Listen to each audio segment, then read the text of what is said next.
Bueno, continuamos un poquito más con respecto a el punto número 7 de números cuánticos. Lo deben pensar de acuerdo a lo que yo les había dicho, los valores de L, cuando es 0, el subnivel S, 1, el P, 2, vale 2L en el subnivel D y 3 en el F. Y de acuerdo al número máximo de electrones, era recordando la tabla que yo les había dado en estructura atómica, considerando en cada subnivel cuántos orbitales tengo, 1, 3, 5 y 7. Para saber el número máximo de electrones en esos orbitales, lo multiplicábamos por 2.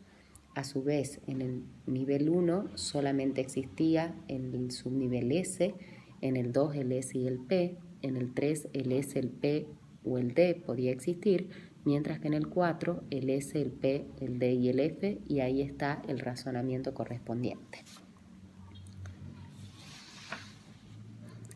De acuerdo al punto número 8, volvemos a números cuánticos. Parece que se han copado ese año con números cuánticos, ¿che? Vamos a ver que la lea de nuevo. Vamos a analizar. Bien, ahí les hice el razonamiento. L a mí me lleva a pensar que es el subnivel P. El subnivel P tiene 3 orbitales. Si M vale 0 y S vale menos un medio, significa que yo tengo que hacer el llenado para caer en el orbital 0 con el spin para abajo. Bien, y de esa manera también saco cuál es el orbital que le llama él de la opción, y es el 3P. Respecto al problema número 9, el ácido carbónico, como todos los ácidos, independientemente de que sean hidrácidos, oxácidos o ácidos especiales, se unen por unión de tipo covalente.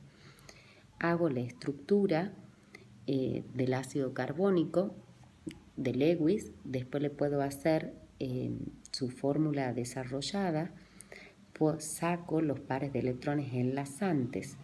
Enlazante significa que se une el hidrógeno con el oxígeno, por ejemplo, el oxígeno con el carbono con el otro oxígeno. ¿Y cómo se unen? Si yo analizo la fórmula desarrollada, puedo ver que hay 5 uniones de tipo covalentes y a su vez puedo discriminar en 4 simples y una doble.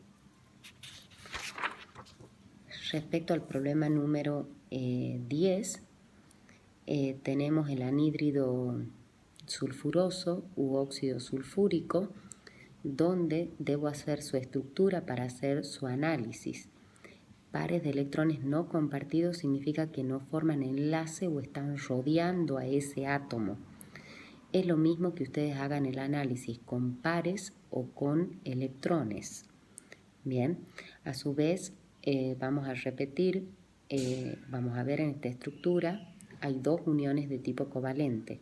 Hay una doble y hay una dativa o coordinada, donde el átomo dador es el azufre y el átomo aceptor es el oxígeno.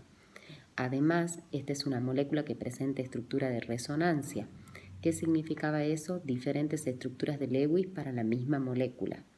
La pregunta que yo me tengo que hacer para analizar una estructura de resonancia es decir, bueno, este átomo de oxígeno puede dar ese par de electrones o compartirlo para que el azufre complete su octeto, bueno, pero el otro también. Vamos al problemita número 11, un problemita de oxidorreducción. Debo sacar los números de estados de oxidación y me pregunta quién es el agente oxidante. Cuando ustedes sacan los numeritos de estado de oxidación, claramente se ve que el yodo es el que disminuye su estado de oxidación, entonces va a ser el agente oxidante. Respecto al problema número 12, donde vemos la gráfica de cinética, los perfiles de reacción, ¿se acuerdan que le había dicho de endotérmica o exotérmica? Bueno, recuerden que esos perfiles, el eje de la Y era energía o entalpía, en general siempre en kilojoule. Y en el eje de la X o de la abscisa es el avance de reacción o transcurso de la reacción, que dicho de otra manera es el tiempo, pero no lo ponen así. Entonces yo tengo que analizar ese gráfico e ir calculando los valores de delta de H para poder hacer los verdaderos y los falsos.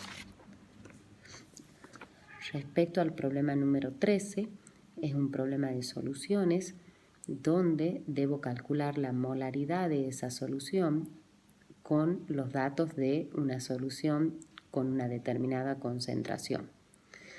Entonces, si la definición de molaridad me dice moles de soluto en 1000 mililitros de solución, eso me hace la apertura de arriba de esa regla de 3 simple el volumen de solución que contienen determinados moles. Hago la apertura de la solución porcentual, 98 gramos de soluto en 100 gramos de solución. Voy a sacar los moles utilizando esos 98 gramos de soluto. Y esos 100 gramos de solución voy a utilizar en la fórmula de densidad para despejar el volumen. Y me voy a la regla de 3 simple de arriba y calculo la molaridad. Con respecto al problema número 14 de cinética, la famosa hojita que nadie me la estudia de los factores que afectan a la velocidad de la reacción. Bien, que hemos dicho que era la temperatura, la luz solar, la naturaleza de los reactivos, la concentración de los reactivos, la agitación, el grado de división y los catalizadores. Bien, entonces, una vez que han estudiado eso, es muy fácil de contestar esa pregunta.